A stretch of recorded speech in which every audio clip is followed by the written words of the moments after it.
Uh, so, try to get comfortable in front of the freaking camera. So here's a problem. Here's a problem I see. Here's a problem I used to have when I got into. Here's a problem I had getting into vertical jump training. Man, I used to just try to jump a lot, do plyometrics, and I think that helped. But I got jumper's knee. But then I was small, so I got into squatting and jumping, box jumps, whatever, sprints, pulls, whatever. Man, and then you read online, you're just looking for things to justify the way that you're training, and you see guys like, man, the best vertical jump gains I got were when I increased my squat, or the best vertical jump exercise is the clean in the snatch or something, or push press, whatever it is. I got lost in that, the exercises of increasing vertical jump. But man, vertical jump and dunking are two different things. Dunking is a skill in and of itself. So if you spend, this is what I did. I spent years trying to increase my vertical jump, and I increased my vertical jump, but the dunking stayed the same. The dunking was still bad. Man, same deal with Chris Tyler from Down Under. He's a basketball athlete. Vertical jump, pretty bad anyways, but you do all the training and you're like, the dunking, I'm still not dunking. Well, dude, you got to practice freaking dunking. What's wrong with you? Not Chris, but what's wrong with people that think that? I used to think that.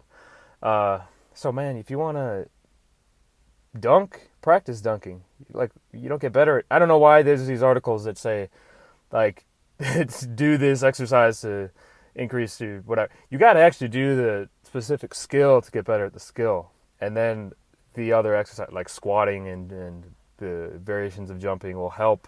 But if you're never practicing dunking, don't expect the dunking to be good. And these guys who say, like, oh, I dunked a basketball after I squatted. Yeah, you're probably freaking standing under it doing it. Is that all you want to do if you're trying to dunk, is stand under the rim and do a dunk? Like, probably not. You're probably going to want to expand out to do other things.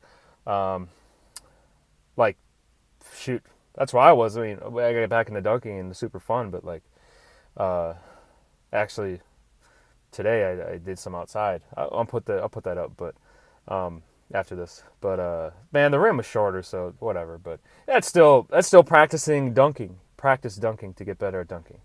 I don't know why we lose sight of that. Same with anything like you want bigger biceps, focus on the compound movements. Yeah, sure, like do that, but you still should do curls. You should do whatever specific bicep training to grow your biceps.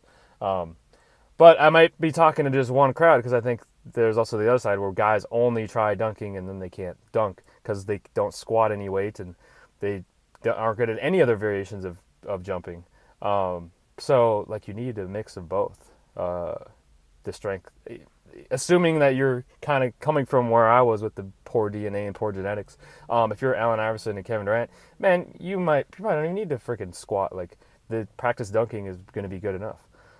But for the 99% other people, get your leg strength up, squatting, split squat, deadlift, do jumping variations, but practice the actual skill of dunking. And I'm super sweaty, but I just got out I sweat a lot anyways, but I just got back from trying to dunk. But anyways, enjoy my dunks on probably a 3 inch shorter rim, and peace.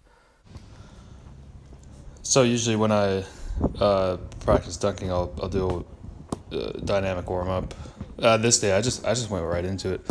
But you see, I do like layups for quite a while to try to kind of get warmed up. Joel Smith had a podcast with some guy. I think his name was Chong Ji. He talked about the fascia in the feet and how they can activate the glutes, and how actually you're jumping. If you're like a fascial driven athlete, he said you'll jump better after like a few pickup games, after you get really warmed up, versus like a power strength athlete will kind of get worse with time. I'm not really sure, but for me, it takes me quite a while to get going, so I don't like all of these are not maximal jumps that I sort of like approach them with time, but initially I can't jump at all, and it takes me a long time to get going. But I think that's the case with everyone. Um, Also, like, man, this rim was like 2-3 inches shorter, I think. But I came back. I lifted yesterday. I went up to Robert Morris University. I work at Youngstown State University, but I went to see those strength guys, and they're on this Pat Davidson mass program. So we did 5x5 deadlift and incline press. But that's something I've always wondered about like, what's the balance of heavy lifting and jumping. Jump Science, he actually recently covered this topic.